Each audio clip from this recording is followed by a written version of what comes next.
Blestemul lui clopotului îngropat la mănăstirea Chiajna. Cele mai înfricoșătoare legende ale capitalei se învârt în jurul ruinelor mănăstirii Chiajna din Giulești sârbi.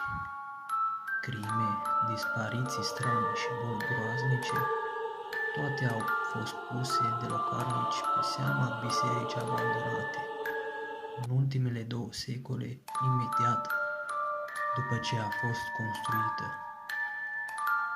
Ca să ajungi la mănăstirea Chiajna, trebuie să calci pe cadavre, în cel mai adevărat sens al cuvântului, deoarece ruinele ei se află în imediata vecinătate a 2 cimitire.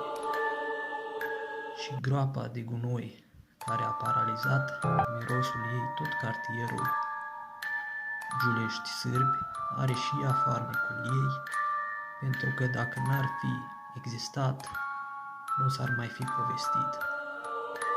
Potrivit legendei, preoții nu au apucat să slujească niciodată aici, din cauză că mănăstirea a fost atacată între timp de turci, înainte de a fi sfințită. Umbre ciudate, crime și fantome, toată lumea știe despre ele că s-ar fi întâmplat aici, dar foarte puțini au văzut cu ochii lor. Nu și Costache Tătaru, un bărbat de o vârstă venerabilă, care se poate jura că ceea ce a văzut nu este rodul imaginației lui, ne relatează. Acum mulți ani, când eram mai tânăr, treceam cu căruța pe lângă mănăstire într-o noapte și am văzut mai multe umbre pe pereții din exterior. Mi-a înghețat sângele în vene de frică. Nu am mai trecut pe acolo multă vreme, dar apoi a trebuit să reiau traseul.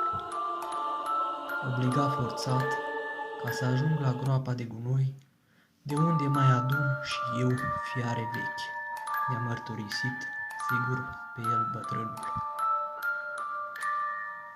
Blestemul clopotului.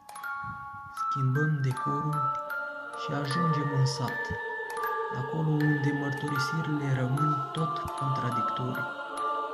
Cineva ne spune că mănăstirea este blestemată din cauza faptului că, în urmă cu câteva sute de ani, clopotul a fost dat jos, de frică să nu fie reparată mai ușor și atacată de otomani, iar apoi a fost aruncat în apă.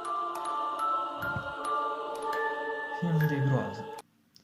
Fascinați de legenda mănăstirii, 2 studenți de la Academia de Film au făcut în 2008 un film despre aceasta.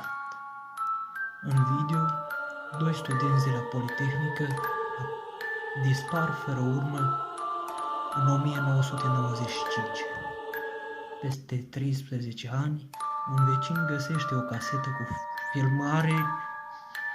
filmările celor 2, efectuate în mare parte la mănăstirea Chiajna, cu o zi înainte de dispariție. Caseta era inscripționată cu textul București 13. Scurtmetrajul a fost postat pe YouTube inițial, fără nicio explicație, așa că a fost considerat real. Ulterior, s-a dovedit că era de fapt o ficțiune.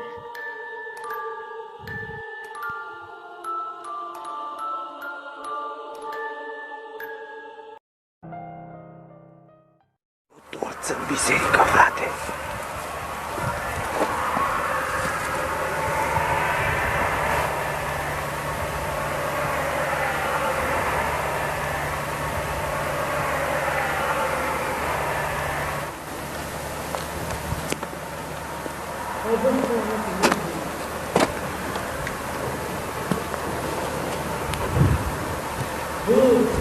Hai să mergem!